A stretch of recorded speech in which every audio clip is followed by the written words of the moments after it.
Hello friends, this is Pete from Concise Bourbon. Here we have the Stagg 25A. It's the first release of 2025 for Stagg. If we look at the juice inside, we can see that it's got a nice medium rich dark amber color. When you swirl it, it's got those long oily legs which take a while to come down, and that helps that bourbon so that it coats your tongue and mouth nicely for a full body experience when you drink this batch. On the nose, I pick up a sense of vanilla, caramel, along with sweet light brown sugar, as well as mixed in some confectionery powdered sugar. This is definitely a sweet, but also oaky nose. You can definitely smell the oak presence, maybe even the char oaked inside, giving it that smoky smell. It smells way more mature than your average bourbon. I also, as you go back to it, even pick up some sense of apple peel or pear, some grape candy, and some black cherry. Finally, for the last scent, as I went back, I was perplexed as I picked up a citrus note. It smelled like a bit of a tangerine skin. This was a very fun bourbon to go back and forth on the nose. Now on for the taste. Now, while it is 126.5 proof, and you can slightly smell that on the nose, on the taste, it's very, very light, that ethanol taste. In fact, what I got most from the taste was just sweet, sweet, sweet.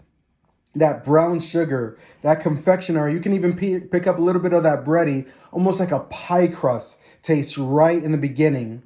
And then it moves on to a fruit where you pick up a little bit of that grape candy, some of that apple peel or pear, some of that black cherry. And as it continues to go down your throat and you swallow it and you stay with it, then you start getting that barrel influence. You start tasting maybe notes of tobacco, some oak, some leather. And while that adds to the flavor on the back end, since that's the last taste you have, it can taste a little bit bitter, unfortunately, and it can drop off very quickly.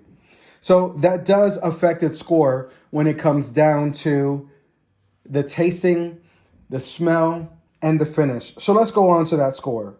So the score for the nose is definitely an 8.9 on the nose. That nose is just sweet and delicious and has so much going on, but you do have to go back and forth to it to pick up a bunch of those notes. Then we go on to the palate. That palate was definitely tasty, an 8.4. Not as good as the nose, but it delivered in a big way. Finally, and unfortunately, that finish. That finish was really good, but then as it ends towards the back end, it feels like it's a bit bitter, almost like you're sucking the bourbon out of the wood grain. Now, I do like an oak presence. It just falls a little bit flat in the back end, so because of that, it has to get a 7.0. Altogether, this is a terrific knockout bottle of Stagg. I think while it's highly hunted for and sought for, I think it's worth it. I hope you find it, and if you do, it's a must buy. Enjoy, my friends. This is Pete from Concise Bourbon.